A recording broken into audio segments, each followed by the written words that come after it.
Welcome back to the podcast, Dr. Amy. Thanks for joining us today. Thank you. It's always lovely to see you guys. Same. Likewise. With your awesome background for anyone that's watching on YouTube, hop to it. I love it. And you kind of got Biohacker Babes pink going on. Yeah, where you and I are really it. matching with the blue backgrounds and the like pinky red shirts. Yeah. You're really matching. I feel a little left out here. Oh, we forgot to tell you, Lauren. Very Sorry. coordinated. Yeah. I have like kind of the lip color going on, maybe. Okay. We'll let you stay. Awesome. Well, yeah, we're so excited to have you back on because, it's been 2.5 years since you've been on the podcast, which we were saying is hard to believe. So if anyone missed that episode, it was October 2021, episode 115. And we did a really good deep dive all about skin health, sexual health, all the things we can do to rejuvenate those aspects of our life. So definitely go back, check that episode out. I'll link to that in the show notes. But today we're going to do a deeper dive into longevity, I think some powerhouse nutrients that we can incorporate into our daily routine, and then also hormones. A lot of people listening to the show always have questions about hormones, especially for females as we transition through different periods of our life. So we're going to get into that too. But I want to kick off with a fun question for you. What is your favorite longevity biohack? Ooh, that's a Putting good you on the question. spot. Yeah, exactly. I didn't get prepared for this one. Yeah. So I have a recent thing that I just discovered that I don't know if it's a longevity biohack or not, but I just purchased a shift wave chair. Do you guys know shift wave? Like you may have seen them at events and things. Oh, yes. Yeah. I became friends with the founder, Dr. Jeff Rouse, at another like a longevity doctor's event, and I tried this thing, and then somehow I ended up having to have it. And it's like it does like this crazy like vibration, but you're also doing breath work during it. So it's kind of like facilitated breath work with crazy body vibration and music. And it is amazing. I've never been able to get into breath work. Honestly, I get bored. Like I'm like, why am I sitting here breathing for so long? But this is the first time that I can actually do breath work without getting bored, and it feels amazing. So love shift wave. I have no I'm not part of the company or anything, but that's my favorite new thing. Cool. Is it headphones? Yeah. Yeah, there's headphones, you have a face mask, and then you're lying in this like big chair, and the synchronized music with the body shaking, and there's all different things. It's like a whole thing. I can't even describe it. Just go find someone who has it, go do it, and then you can come back and tell me about it afterwards. Yeah. Okay. I feel like it's a great thing to have in any waiting room or lobby. Going into a health facility or the doctor's office, because it's balancing the nervous system, right? Do you feel really calm / also like rejuvenated at the same time afterwards? Yeah, totally. And you can pick different programs, like there's some where you're going off into space and you're blasting off, and then you're riding a tiger, and then like there's all different things depending on kind of what you're looking for, that restful, energetic, etc. But for me, it's just like I can actually do all these crazy breath work things and I can feel the benefits of it, but without having to get bored like I normally do. So I love that.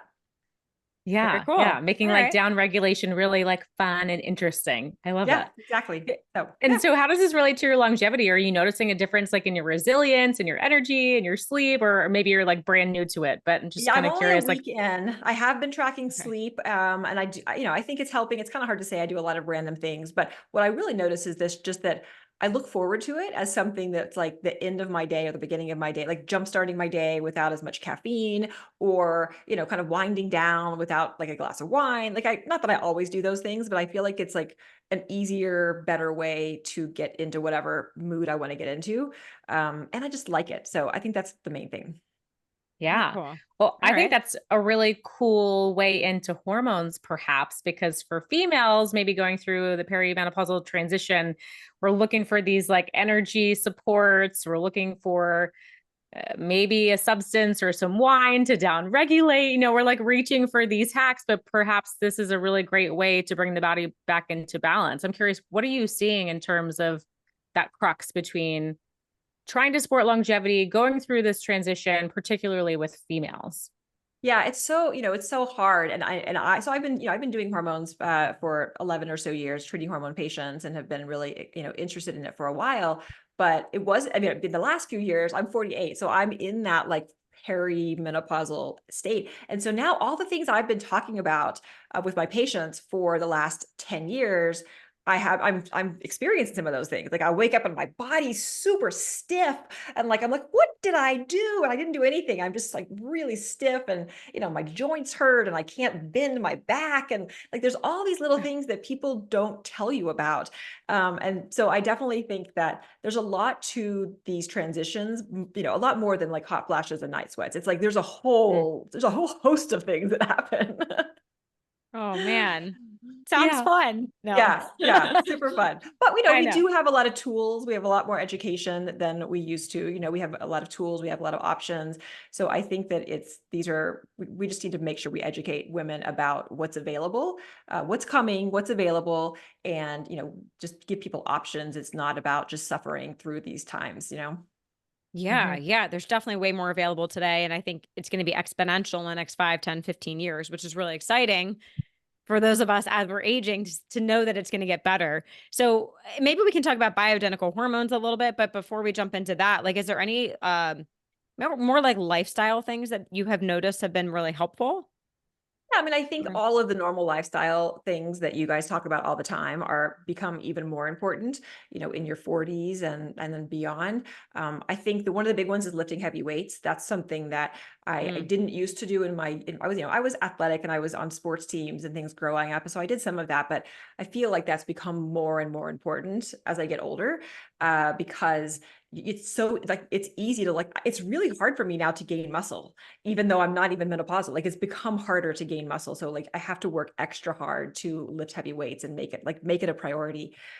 Sleep is always also something that becomes more difficult in like perimenopause and obviously menopause, but just as with the monthly fluctuations that you have in hormones, and we see this in premenopause too, right? Like in the luteal phase, the second half of your cycle, it tends to be harder to sleep for some women because your progesterone maybe isn't as high as it should be. And you're just in this like anxiety, brain talking too much to you at the middle of the night kind of phase. But I think that gets worse, in your mid 40s or so. So that's something else that I'm really trying to prioritize for myself and my patients.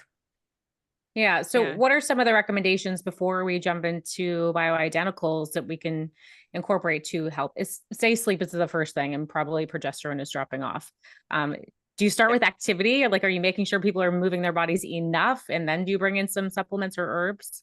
Yeah, absolutely. I certainly lifestyle is the first thing. I think, moving your body enough for sleep, making sure you're getting outside and getting some sun. I'm trying to, keep those circadian rhythms in check. So you're not waking up at crazy times of the night, helping your body to know, to do what it knows how to do, but maybe has forgotten a little bit. I think also the stress, keeping stress at bay is really important as well. Everyone obviously has difficulty with mind racing and such as in the nighttime, but that becomes even more problematic because as you start to get into the mid 40s or so with perimenopause, there's an anxiety that comes to for some people, and your brain is even more active. So working on stress relief, whether that's meditation or for me, it's like going out in nature. Like I live in Utah. So if I feel stressed, I just go outside and go for a hike or a walk or a mountain bike ride. And it kind of fixes things for me. So figuring out, what works for you to calm down the stress response. Because it's still sleep, stress, exercise, and nutrition is always going to be foundational. Mm-hmm. Yeah, getting out in nature is such a quick fix. And we were saying before we hit record, Vegas is definitely missing that. I can't just go out and hike. You have some beautiful hiking areas near you. I'm so jealous on your Instagram. I see it all the time. Yeah. But yeah, nature is a quick fix. What about circling back to the muscle? Do you use anything to help with that, like creatine or aminos? Is there anything we can stack in there? Yeah, I'm a big fan of creatine, 5 grams a day-ish, 3 to 5 grams a day, I think is great for most women. Not, for muscles for sure, but also for the brain part of it. We know that as you would kind of go through perimenopause, menopause, I just learned this, that when you're postmenopausal, you lose 30% of the energy that is in your brain that you used to have. Like the energy, it's like the light bulb literally dims.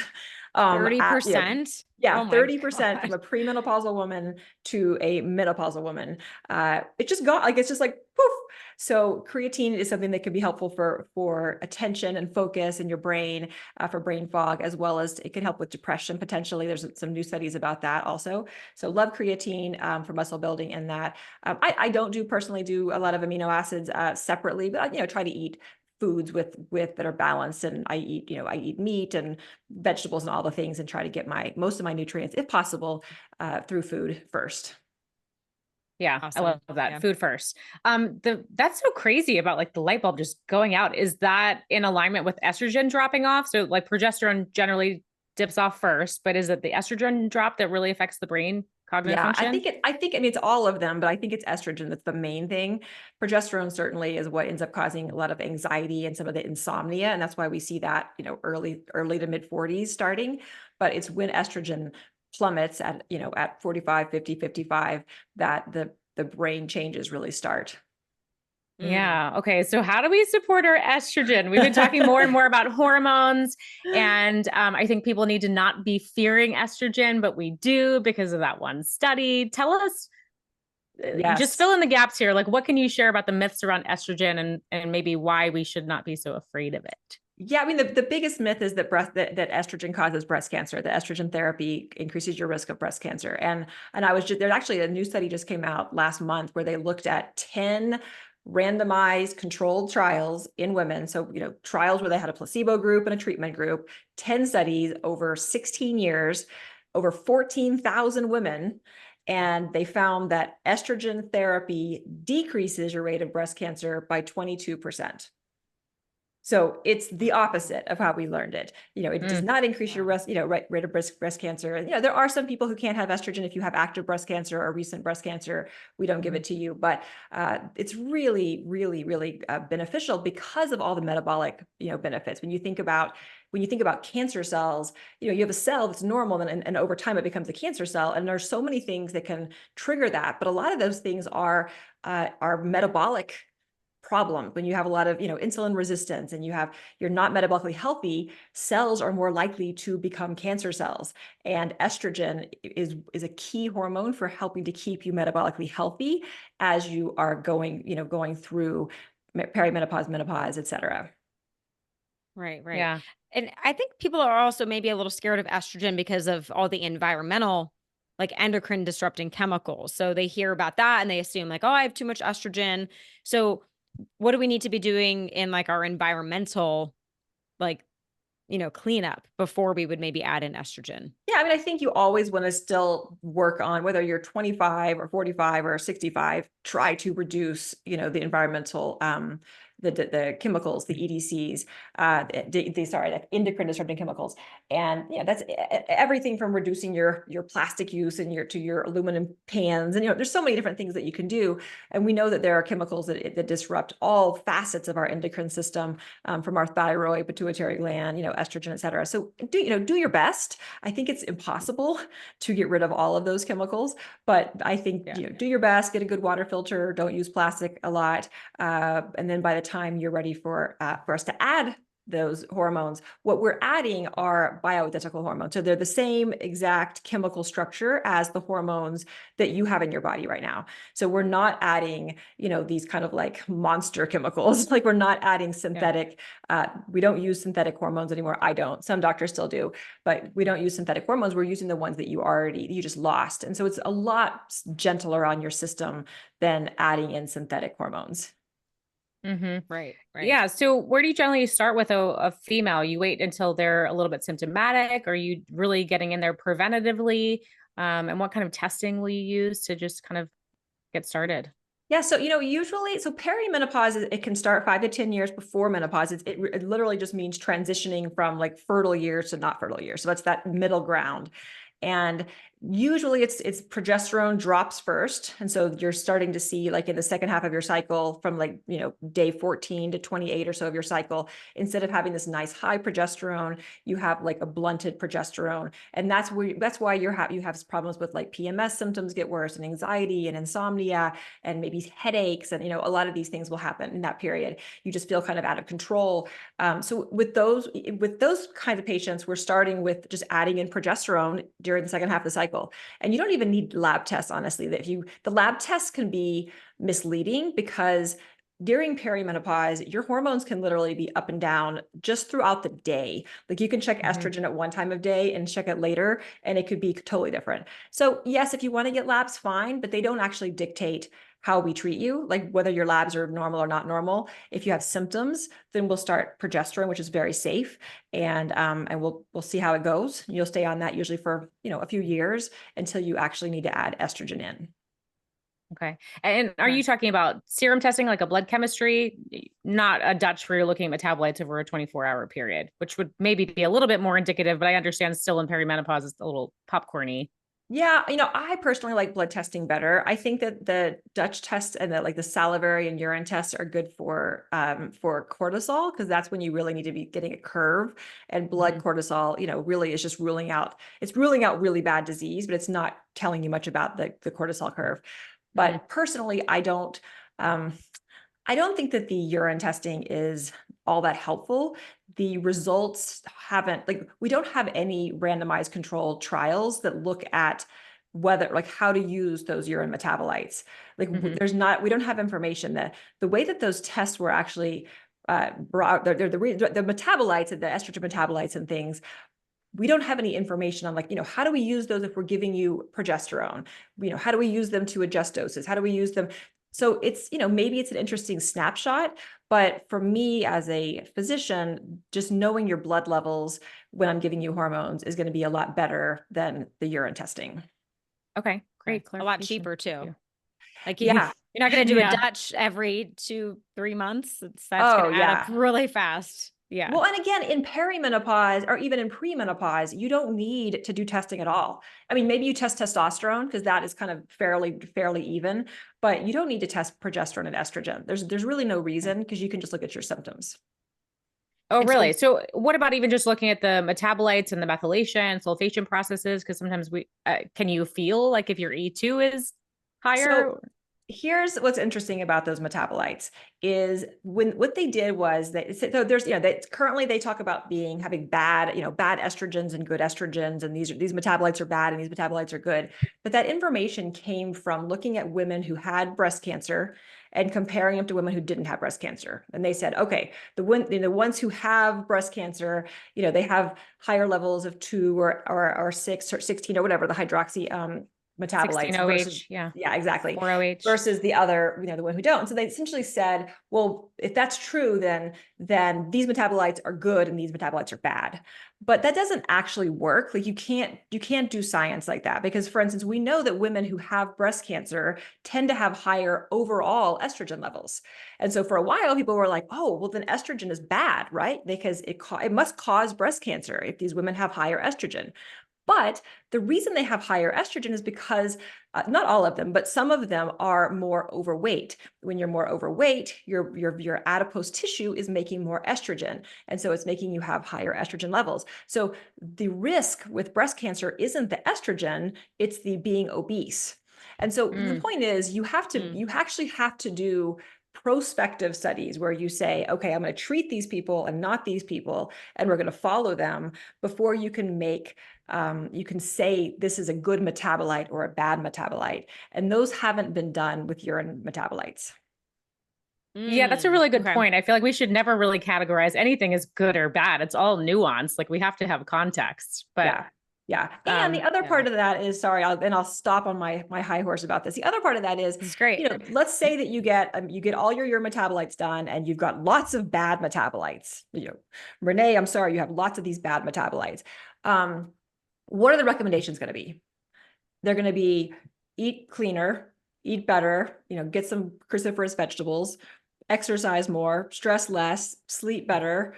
Maybe you need some more methyl B vitamins or something, but essentially the recommendations are going to be the same. I'm going to tell you the same thing if you have a lot of good estrogen. Like it doesn't matter. Like we're always recommending the same kinds of things, and there's not a lot of good proof that adding those specific things that they're telling you to add, DIM and things like that, is actually any better than just trying to live healthy, if that makes sense.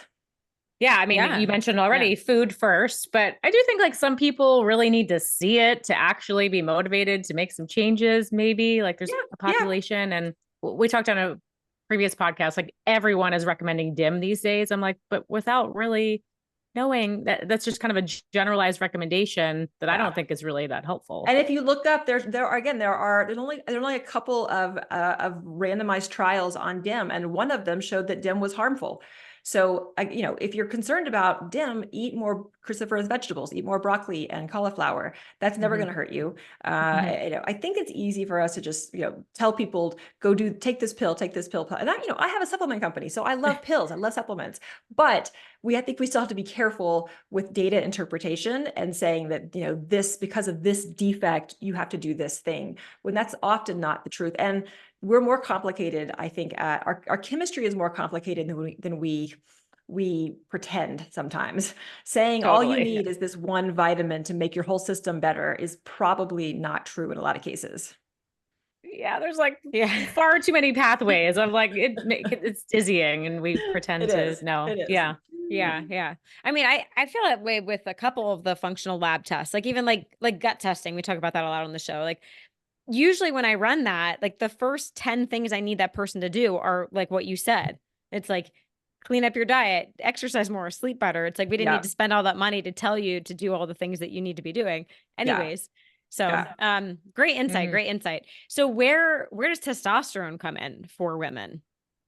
Yeah. So testosterone, you know, it's funny. Women have actually more testosterone in their bodies than they do estrogen, which I think is hilarious because we never talk about testosterone for women. We talk about estrogen. But we have about a tenth as much as men. So we do have lower levels than men, but it's still very important, not just for libido, but also for metabolism, for fat burning, for muscle gaining, and also motivation. One of the first things that we see when testosterone goes down, which it is going down slowly, starting at about age 25 in men and women. But we see a lack of motivation. Like all of a sudden you're just like, oh, I don't want to get off my couch and go to the gym. Like that seems so hard.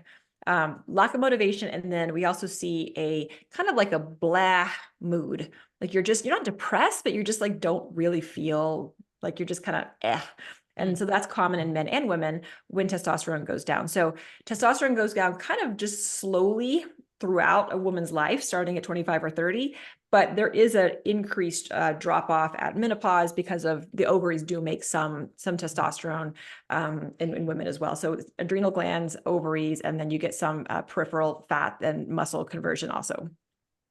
Yeah. I think the mood connection is really powerful. A friend of a friend was almost suicidal and then decided to do some testosterone, and in a week was like, oh my God, I'm rejuvenated. I love life. I'm good. Testosterone was the thing that saved him. Yeah. Wow. And I've definitely seen that in like, particularly with women too, when it's low, the mood and motivation are low. Yeah. I'm seeing it more and more in women. What are some other reasons why the testosterone would be even lower than we would expect for our age? Well, you know, we see it's mostly been studied in men. So I'll tell you what we know about men. It's probably true for women, but women's testosterone hasn't, despite knowing that it's important, we just don't study it that much. But, you know, in men, the things that will increase testosterone are a lot of the things that we just don't do as much of anymore. So it's, you know, it's lifting heavy weights, it's sleeping well, it's keeping your stress down, it's getting a little bit of sun, getting some vitamin D and getting a little bit of sun outside, you know, having sex, like all these things that can potentially improve testosterone in men. You know, as a society, we just don't do them as much as we used to. And when you have extra adipose tissue, when you have extra fat, that's going to reduce your testosterone levels. You know, when you're insulin resistant, like there's kind of like a relationship there as well. So I think that we, as women, if we want to increase testosterone, we have to just kind of look to see, you know, what the literature says for men, because there's just not a lot for us, but lift heavy, you know, sleep deep, stress less, get sun, like all the things that we eat clean that we know we should be doing anyway will potentially increase testosterone. Always comes back to the basics. We're always like looking for some other wild answer, but it's like always the same. Yeah. It's true. And I've heard, I don't know how like way off the statistic, but the average 20-year-old man has the levels of testosterone that a 50-year-old man should have. Are you kind of seeing that in practice, that it's that drastic? Yeah, it can be. Our testosterone as a population for men is down by about 40% in the last 50 or so years. maybe a little bit less than that, but that's the number that's quoted a lot. And I think it's a combination of lifestyle and the environmental, factors, the endocrine disrupting chemicals that are probably together, coming in. But, it used to be that you hardly ever saw men who were less than 40 who had low testosterone, like legitimately low testosterone. And now, I'll have 25-year-olds who come in with a testosterone of 200, which is very low. And, a lot of times you can look at the person and you could say that person has low testosterone, they're overweight and they're diabetic and they don't, they have the classic look, but not always. Like sometimes you have someone who looks pretty fit and they come in and they feel bad for whatever reason, and you check their level and it's abysmal. So I do see it more than I used to, for sure. Yeah. Okay. Will you ever recommend a CGM before you even talk hormones with certain people? I think that CGMs can be helpful for sure. And we always do full blood, blood panels. Like we're never just checking hormones. We're always checking all of the markers of insulin resistance and, fasting glucose and fasting insulin and A1C and even some of the other sort of, more closely tied tests. So we're always looking at those things. And certainly I like to recommend starting with lifestyle. But the truth is that if you have someone who, especially for like a guy, if you have a testosterone that's very low and you tell that person, hey, I need you to go to the gym and work out for an hour. I need you to only eat these things. I need you to not eat these things. Like you give him all these very strict instructions. Yes, if he did all those things, he would have some increase in testosterone. The problem is he doesn't have the motivation to do those things. Right. Because his testosterone is so low. And so I think that it's fair to give testosterone or to give medications like enclomiphene or HCG, which can help boost your own production while you're working on lifestyle. I think there's no reason you can't do both, with the ultimate goal of, could we get you off the medications once we kind of got your lifestyle in order? Yeah, that makes a lot of sense. It's a good approach. Yeah. And what about the difference with like oral or transdermal or pellets? Do you have a preference on that world? Yeah. Or is it different for each one? It's different for every hormone. Yeah. With okay. testosterone, injections and creams are kind of my favorites for men and women. I think those both work great. But estrogen is going to be different than progesterone. Like every hormone kind of has its like, this is one of the best ways to give it. This is not a great way to give it. So it's kind of, you got to go to a doctor who really understands hormones and doesn't just give you everything in one way. And is comfortable with compounding pharmacies, using, having pharmacies that will make the hormones for you. I don't think you always have to use those, but I think that it's nice to have those as options, depending on how you react to the hormones. Right. Yeah. Such a nuanced process. Yeah. I'm curious about Ozempic because I'm obsessed with GLP-1, like natural GLP-1 in the body. I know you talk a lot about Ozempic on your platform and the myths around it and how we can support it naturally. I would love to just give you the floor in that realm. Yeah. I think that the GLP-1 medications are amazing with some caveats. I think that they obviously need to be used correctly. But I do think when you look at, I do a lot of work in the longevity space, and about a year and a half ago, maybe 2 years ago, I went to an event. I was on a longevity panel, and the audience asked, the whole panel was a bunch of people, scientists and doctors in this space. And the audience asked the whole panel, what is the thing that you think that's available now or coming soon that will make the biggest difference in longevity medicine? And everyone on that panel said the GLP-1s or the other incretins, the other medications in that class. Everyone said it, these medications, because it's not just that we're able to help you with weight loss. It's really the anti-inflammatory effects. It's the, cardiovascular benefits, the brain benefits. We're seeing huge benefits in polycystic ovarian syndrome and insulin resistance and like all of these diseases that we didn't have as very many tools for. When used correctly, these GLP-1s, et cetera, are very powerful. And I think that we're just going to continue to see iterations of these drugs that come out that maybe are better tolerated and continue to be, just as or even more powerful than like the semaglutide Ozempic. Yeah. Okay. I'd be curious for you to just clarify a little bit more about using them correctly and just a little context. I feel like people jump to them before understanding how to naturally support GLP-1 in the body. But as you mentioned with hormones, like maybe we do it to kind of nudge things along, but we have to do the lifestyle stuff. I think it's so interesting. We can lose muscle mass, but like eating more protein and aminos is going to support muscle mass. So It's like, can we do that at the same time? How do you get people on board with doing that at the same time? Yeah, I mean, you're right. You certainly can increase your own GLP-1 production. So even just eating a high fiber diet, getting your 25 to 30 grams of fiber, the fiber gets, kind of goes all the way through your intestines, feeds the bacteria in your large intestines. You make butyrate, which is a short chain fatty acid, and the butyrate then also feeds the healthy cells in your intestines, and then the butyrate can activate your own GLP-1 production.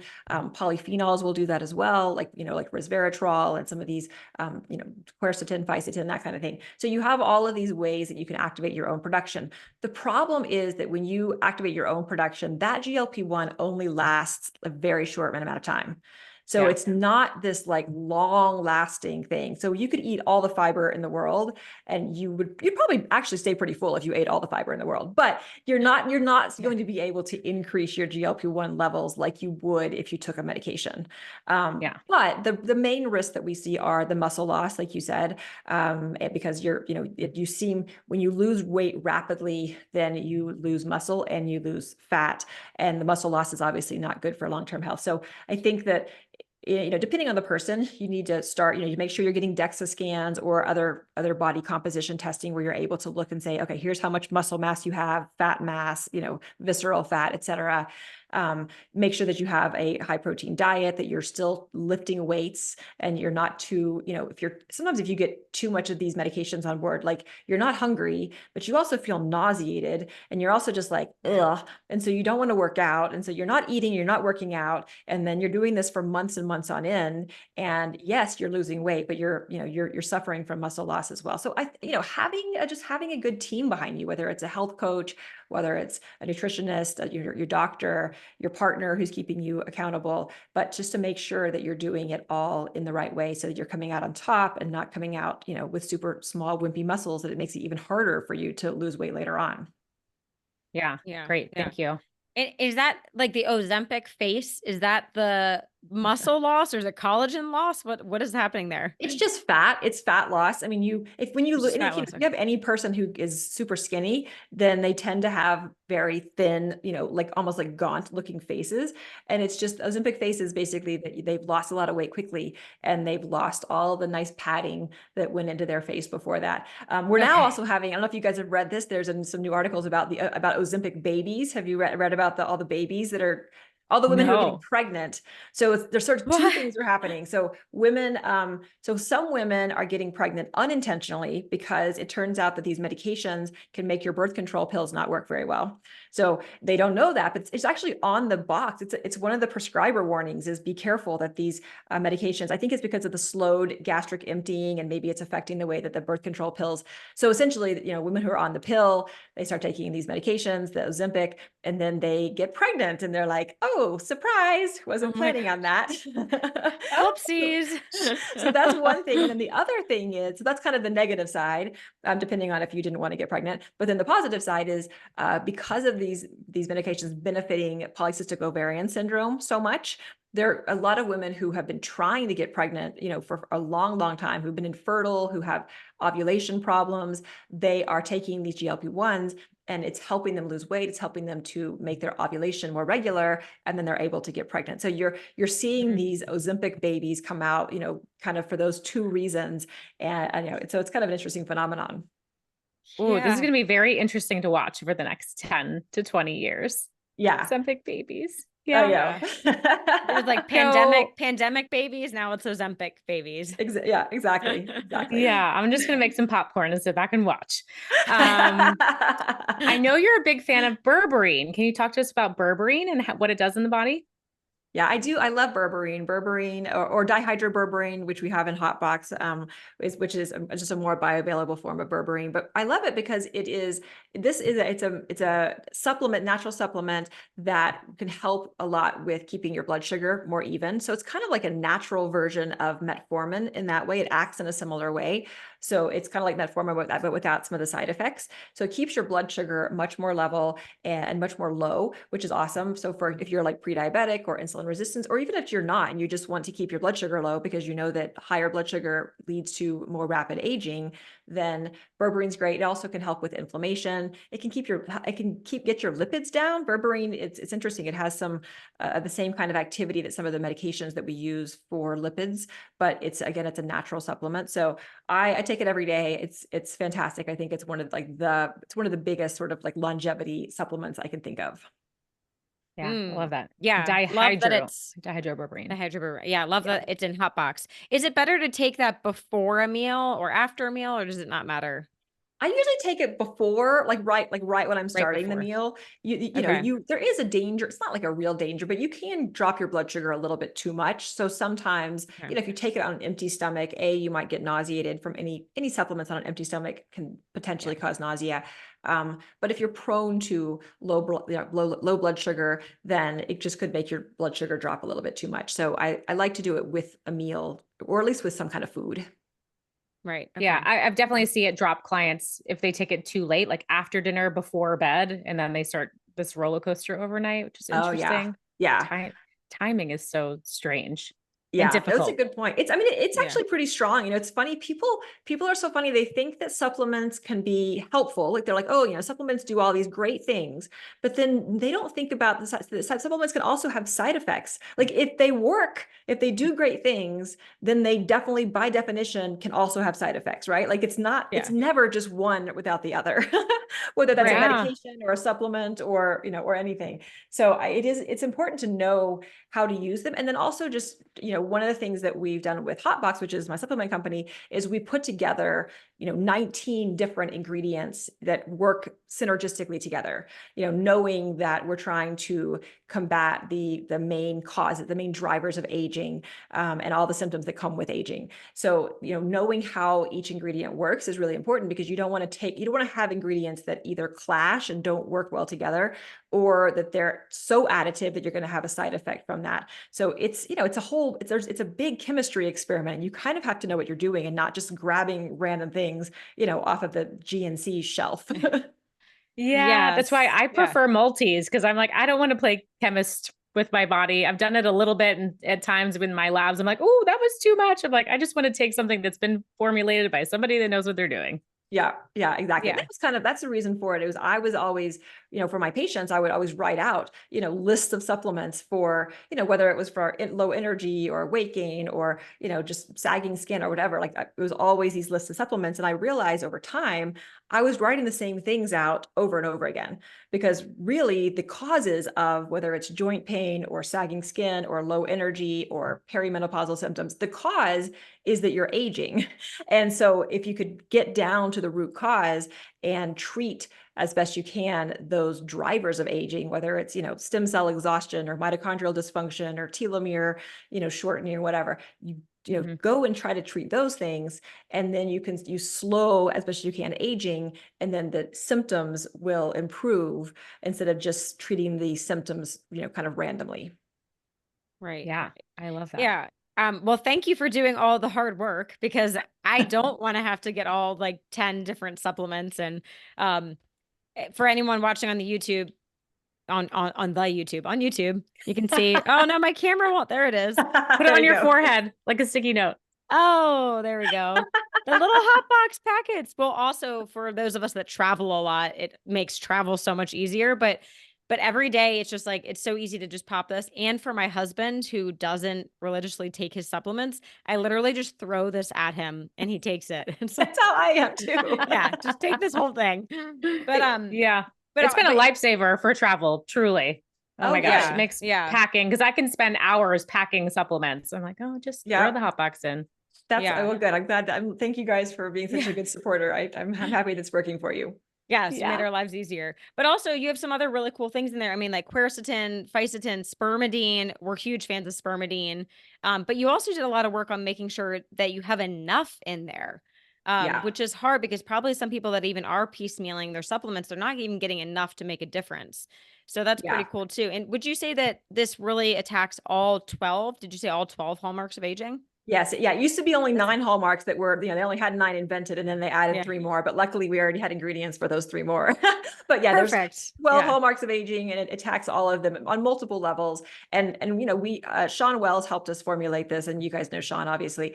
And he has a lot of history with this, with supplements. And that was one of the things that, that we were discussing, is like, let's not just throw things in there just to have the name on the label. Like we don't want to, he calls it fairy dusting. Like we don't want a fairy dust where you just have the name of the the supplement on there, but then it's not actually a large enough dose to do anything. Like everything that's in there, we wanted to make sure that the dose was large enough that it actually is going to do what we want it to do. So that was a big part of our formulation. Yeah, so cool. That's awesome. And the way that you've created it and kind of packaged it and are educating about it is really fun. Like you've named all the different colored capsules. Can you kind of talk through their respective names? Yes. So, the whole idea for me was I wanted supplements to be and longevity and aging and like talking about all these mechanisms. I wanted to make this something that would be fun, that like my 16-year-old daughters could understand, that my mother who's 75 could understand, that people are not bored out of their minds, trying to like read, the website. Like I was like, how can we make this something that's approachable and it's bright and it's colorful and it's playful and it's fun. So we have, so there's 5 pills. We have damage control, which are like your antioxidants, senolytic. So every kind of trying to repair the damage that's been done to your cells, during your life. We have the hourglass tipper, which is one of my favorite ones, like you're tipping the hourglass of time. And that one is, that's a lot of the like longevity ingredients, like nicotinamide riboside, which is an NAD booster, as well as spermidine and hyaluronic acid for your skin. And some of those like calcium alpha ketoglutarate, which is great for, giving you energy and helping your mitochondria. And then we have the Daily D. Daily D is just your vitamin D3 and K2, so bones, immune health, cardiovascular health. And then the Equalizer, which is our green pill. It's gut and glucose, so it's kind of those gut and glucose go together. So it's the dihydroberberine, which we talked about, and then it's the tributyrin, which is a form of butyrate, which is going to be that GLP-1 activator that we talked about as well. So the tributyrin is going to be good for immune health, but also good for gut and metabolism. And then the last one is the Bees Needs, which I thought was funny. Bees Needs. So cute. And that's basically your methylated B vitamins, methylfolate, and trimethylglycine, which again, methyl donors and B vitamins are all going to be helping various enzymes throughout your body to work and DNA repair and all those kind of things. Yeah. So I definitely fun. noticed a little energy boost from the bees. Yeah. So, I think that some people can't take hot box at night because they're like, it'll actually keeps me up a little bit if I take it too late. So we started telling people, take it earlier. It's 2 packs a day, but take it earlier. If that happens, obviously don't stay up all night just because we said to take 2 packs a day. Yeah.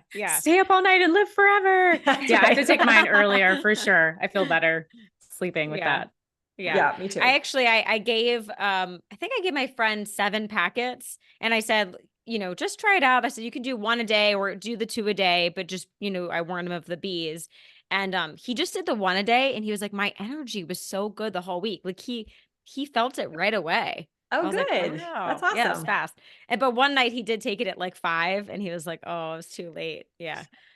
Some people are pretty sensitive. We're actually putting together we have a new product that's going to come out pretty soon. It's a 1 week. It's like a 1 week pack. So it's like a Hop Mini. So it's 14 packs, but it's, essentially a 1 week dose for people who just want to try it out or people who just want to grab something and throw it in their bag. We're doing a collaboration with a hotel line right now to get that in their hotel. So it'll be kind of a fun option for people who don't want to do like the whole box or they just want to have something easy for travel. Ooh. That's coming soon. Okay. So excited for that. Yeah. I have a question about a particular supplement, hyaluronic acid. I think a lot of people are like, everyone's obsessed with collagen, everyone's taking it, but I think this is a lesser known ingredient. Can you tell us about it? Yeah. So it's so hyaluronic acid, you put it on your skin topically and people all know about that. But the problem is it's actually it's a pretty large molecule and doesn't really get absorbed through the skin with most formulations. So it can still make you kind of have that dewy, fresh out of the shower look. And that's great, but it's not really getting absorbed into the skin. And the role of hyaluronic acid in your skin is to absorb water and to keep your skin plump.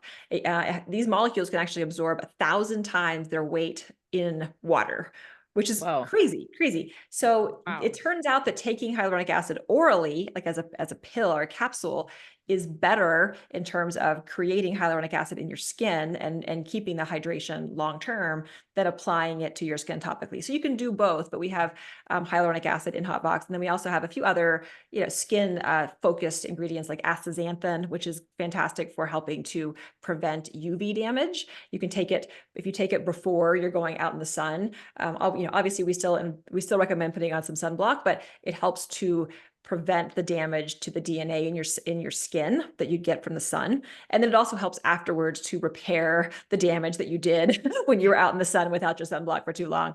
So that's another one that's great for skin. Nicotinamide riboside is great for skin. We have several different things in Hotbox that were specifically for, both the hallmarks of aging, but as well as how can we keep our skin looking healthy and youthful as we get older. Ooh, yeah. Yeah, Awesome. give me all the skin things. Oh gosh, I guess we're getting close to the end of our time, but curious if there's any like new skin stuff that maybe, let's say in the last year, that you've come across that's really like exciting in the longevity space. There's a couple of things I really like now. There's a topical rapamycin that's a prescription, but rapamycin is a prescription medication that's been looked at in longevity the longevity space for a while now. Because it has really strong evidence in animals and being able to increase lifespan. And so a lot of people have been, take rapamycin orally to try to do that in humans. But now there are also some doctors who will prescribe a rapamycin topical cream, which you can use for your face, or even there's some studies in hair for hair loss using rapamycin. So I love that. I do that for myself a few times a week. And then I've recently also started taking a combination again, prescription, sorry, I know it's a pain, but it's a estriol, which is like a weak estrogen, estriol, and GHK copper, which is a peptide, and hyaluronic acid combined into a fabulous cream that's great. So if you're perimenopausal, menopausal, skin health, your skin loses elasticity when you lose estrogen. And it turns out you can actually give back very low dose estrogen onto your skin, and you don't have systemic effects. It doesn't affect the rest of your body. It just affects your skin. And so there's some good research on estrogen for skin. And anyway, so I've been using that on my skin, and I'm hoping it keeps me looking not withered and wrinkly as I get older. Your skin always looks look amazing. Yeah. Oh, well, thank you. Thank you. Yeah.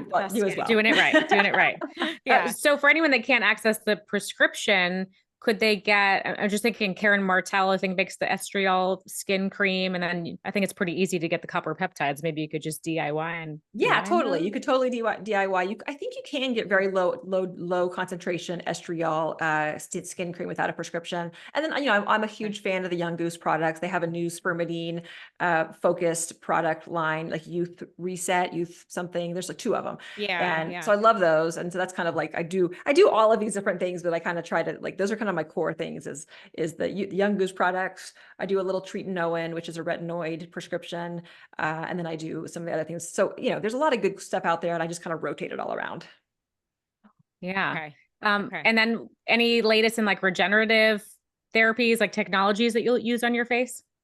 I haven't really, I'm still using the same things I have been using. I use topical exosomes, mostly after microneedling. I still will inject myself with stem cells, placental stem cells, as well as placental exosomes. I'll do those on myself maybe like once a year, and then do microneedling a few times a year. So those are pretty much the same, although I guess I wasn't maybe using the placental stem cells last time we talked. I think I was just using like PRP at that point.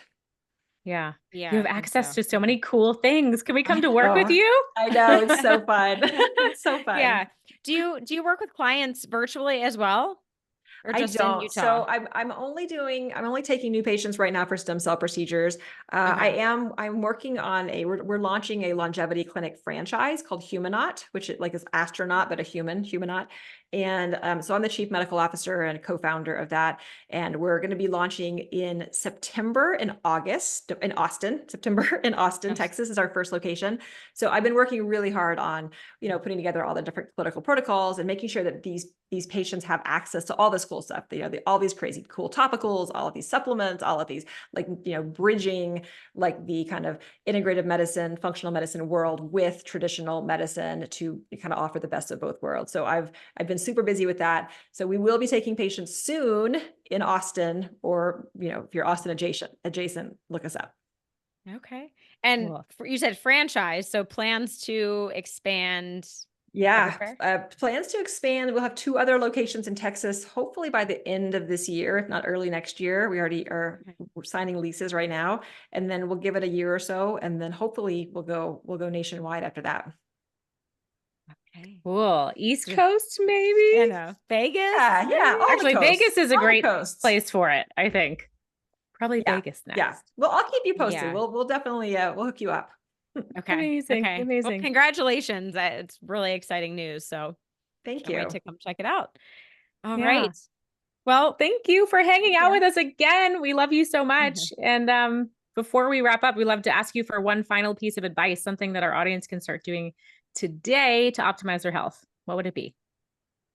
I think the biggest thing for me right now is getting out in nature as much as possible, like every day. At least go for a walk outside every day, and if possible, go for a hike, or get into real nature at least once a week. I feel like it changes everything about how you look at the world when you get out and you are actually in the world, in that setting.